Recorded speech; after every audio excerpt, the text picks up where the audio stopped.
Bom, eu fui um dos maiores ateus que já pisou nessa terra. Creio que fui mais ateu do que Nietzsche, que escreveu sobre a morte de Deus, e inclusive Marx, que abordou que Deus, a busca por Deus, é o ópio que entorpece a mente humana. É provável que fui mais ateu do que Freud, do que Jean-Paul Sartre e Diderot. Como eu pesquiso uma das áreas que é considerada a última fronteira da ciência, o mundo onde nascem os pensamentos, para mim Deus era fruto do espetáculo das ideias, de um cérebro que não aceitava o seu fim, o seu caos, na solidão de um túmulo. E a teoria que eu desenvolvi como psiquiatra e pesquisador da psicologia, ela estuda o processo de construção de pensamentos e de formação de pensadores. Eu usei essa teoria para analisar como mentes brilhantes romperam o cárcere da inteligência e produziram novas ideias, como Freud, Einstein, Hegel, Kant, Agostinho e assim por diante. E fui até esse homem mais famoso da história, chamado Jesus Cristo. Eu analisei os seus comportamentos, as suas reações e as entrelinhas das suas atitudes nos focos de tensão, nas suas 4 biografias, ou chamado Evangelhos, em várias versões. Eu esperava encontrar uma pessoa construída por um grupo de galileus que queriam produzir um herói para romper o jugo de Tibério César, que era o imperador romano. Mas fiquei perplexo, porque percebi que a sua personalidade é tão complexa e tão fascinante que não cabe no imaginário humano. Para você ter uma ideia, no exato momento em que ele foi negado por Pedro, ele olhou para o mais forte dos discípulos, e embora sendo golpeado pelas palavras que bradavam, eu não o conheço, eu nunca andei com esse Galileu, ele não faz parte da história, ele cativou-o com a sua retina e gritou sem dizer palavras. Na Fortaleza Antônia, ele quis dizer: eu te compreendo, eu te compreendo. Com seu olhar, ele economizou palavras, mas fez um discurso mais brilhante que o mais poético de todos os discursos. E quantas vezes você, pai, mãe, você, professor ou executivo, está diante de uma pessoa que falha, erra, e ao invés de simplesmente olhar e lhe dizer sem palavras: eu te compreendo, e nós julgamos, excluímos. Através de analisar o comportamento de Cristo nesse sentido, eu percebi que a sua inteligência, sua capacidade criativa, a capacidade de ser gestor da sua mente e protetor da sua emoção não tem precedente histórico. Assim, eu deixei de ser um ateu, um dos grandes ateus da história, e percebi que a procura por Deus não é um ato de pequenez intelectual, mas um ato inteligentíssimo. O senhor pesquisou sobre Jesus Cristo, homem. O que o senhor esperava encontrar? Quando eu pesquisei a humanidade de Jesus, esperava encontrar alguém que não brilhasse no caos, diante das perdas, das traições, das frustrações e decepções. Porque nós temos na psique humana, no nosso córtex cerebral, registrado zonas de conflitos, que eu chamo de janela killer.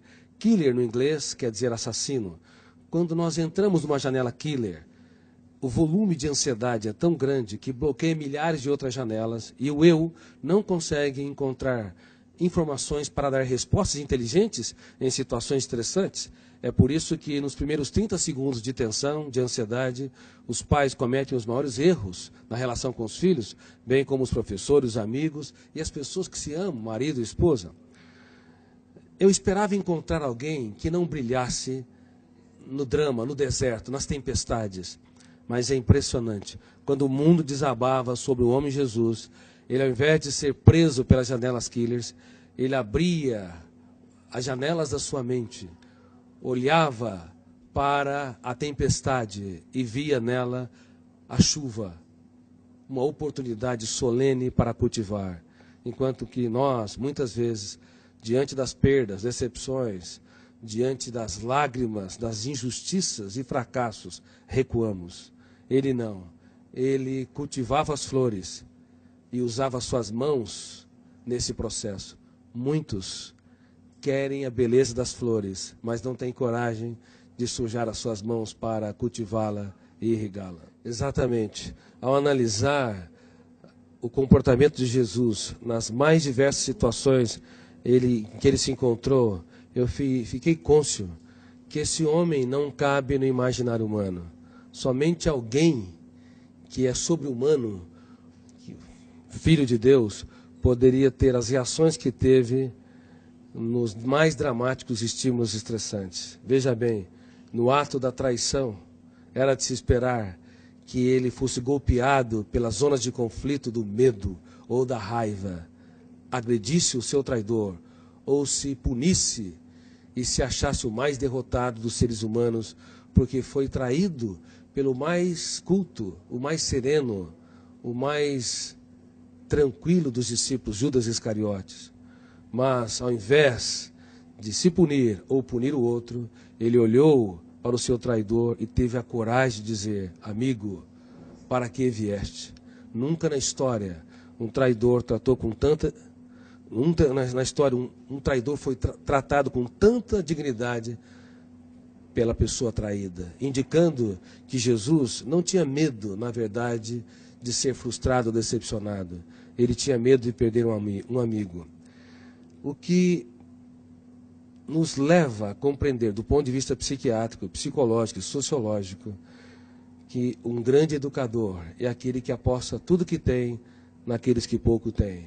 É aqueles que têm coragem para se fazer pequeno, para tornar os pequenos grandes.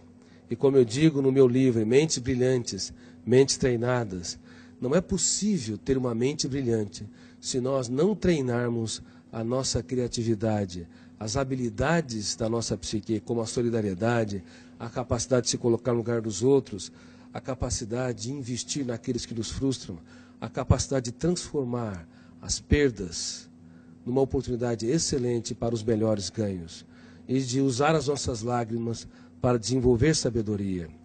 Por favor, não tenha medo dos dias mais tristes da sua vida. Você pode escrever os capítulos mais importantes da sua história quando o mundo desaba sobre si.